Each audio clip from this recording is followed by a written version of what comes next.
सुप्रभात बच्चों हिंदी शिक्षण की ऑनलाइन श्रृंखला में एक बार पुनः आपका स्वागत है। बच्चों, पिछली वीडियो में हमने रहीम के दोहे पढ़े थे। आज हम गद्य खंड का अगला पाठ पढ़ेंगे। अगला पाठ है हमारा एवरेस्ट मेरी शिखर यात्रा। यह पाठ जो है इसके लेखक हैं बचेंद्री पाल। यह केवल पढ़ने के लिए है, तो आप इसका पठन पाठन करेंगे। अगला पाठ है हमारा तुम कब जाओगे अतिथि। इसके लेखक हैं शरद जोशी। तो पाठ शुरू करने से पहले लेखक का जीवन परिचय हम जान ले। शरद जोशी का जन्म 21 मई 1931 को मध्य प्रदेश के उज्जैन शहर में हुआ। इन्होंने कुछ समय तक सरकारी नौकरी की, परंतु बाद में लेखन कार्य को ही आजीविका के रूप में अपनाया। आरंभ में इन्होंने कहानियां लिखी और फिर ये पूर्ण रूप से व्यंग्य लेखन करने लगे। इनके द्वारा रचित साहित्य में व्यंग्य लेख, व्यंग्य उपन्यास, व्यंग्य कॉलम के साथ साथ हास्य व्यंग्यपूर्ण धारावाहिकों की पटकथाएं और संवाद भी सम्मिलित हैं। शरद जोशी उन व्यंग्यकारों में से एक हैं जिन्होंने हिंदी व्यंग्य को प्रतिष्ठित करने में अपना सहयोग दिया।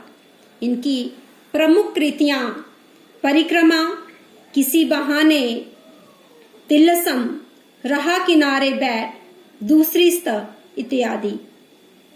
व्यंग्य नाटक अंधों का हाथी, उपन्यास मैं, केवल मैं उर्फ कमल मुख बीए।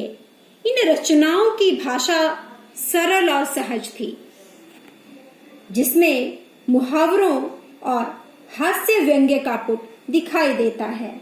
इन्होंने अपनी रचनाओं में समाज में व्याप्त विसंगतियों का यथार्थ चित्रण किया है। धर्म, अध्यात्म, राजनीति, सामाजिक जीवन सभी पर इन्होंने तीखे व्यंग्य किए हैं। शरद जोशी का देहांत वर्ष 1991 को हो गया था। तो आइए पाठ तुम कब जाओगे अतिथि की कहानी सुनते हैं। लेखक के घर अतिथि का आज चौथा दिन है। अतिथि ने अपने जाने के अभी तक कोई संकेत नहीं दिए हैं। वह लेखक के घर इस तरह विराजमान है जैसे उसका अपना घर हो। उसके सोए स्वाभिमान तथा खोई स्मृति को जगाने के लिए लेखक बार बार कैलेंडर की तारीखें उसे दिखाकर बदल रहा है, परंतु अतिथि निश्चित भाव से सिगरेट का धुआं उड़ा रहा है।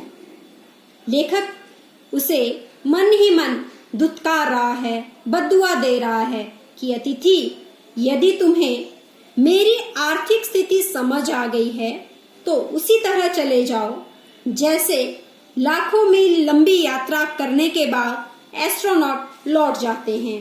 एस्ट्रोनॉट मतलब अंतरिक्ष यात्री। क्या तुम्हें अपना घर याद नहीं आता?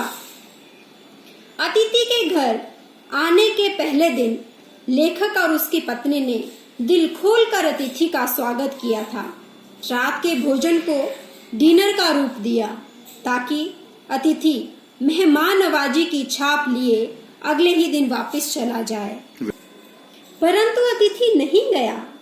तीसरे दिन लेखक और उसकी पत्नी को अप्रत्याशित आघात लगा। अप्रत्याशित जो सोचा ना हो, आघात चोट। जब अतिथि ने अपने कपड़े धोबी को देने के लिए कहा तो इसका मतलब था कि वह अभी भी रुकने का संकेत दे रहे हैं। लेखक और उसकी पत्नी यह पीड़ा चुपचाप पी रहे थे।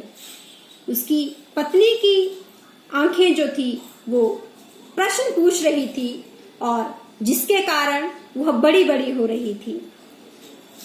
अतिथि और कितने दिन तक यहाँ ठहरेगा, इस तरह के प्रश्न जो थे अतिथि और उसके लेखक और उसकी पत्नी जो थी वो आपस में कर रहे थे। अतिथि के इस तरह डेरा जमा लेने से मान सम्मान तथा अपनेपन की गर्माहट समाप्त होने लगी। आत्मीय भाव से फूट पड़ने वाली मुस्कुराहट समाप्त हो गई। शब्दों का लेन देन मिट गया। तमाम विषयों पर चलने वाली चर्चाएं समाप्त हो गई। सौहार्द्य बोरियत का रूप धारण करने लगा। सौहार्द्य मतलब प्रेम भाव। भावनाएं मानो समाप्त हो गई। डिनर से चलकर बात खिचड़ी तक आ गई, परंतु अतिथि टस से मस न हुआ। 4 दिन बीत गए। मेहमान नवाजी की सारी हदें पार हो चुकी थी। लेखक का मन खिन्न है और उसे आशा है कि 5वें दिन की सुबह अतिथि जाने का निर्णय ले लेगा। लेखक ने यह पाठ एक व्यंग्य के रूप में लिखा है, अर्थात लेखक की यह व्यंग्यात्मक रचना है। लेखक इस पाठ के माध्यम से उन अतिथियों को आड़े हाथों लेना चाहते हैं जो अतिथि होने की गरिमा को त्याग कर आतिथ्य के लिए मुसीबत बन जाते हैं।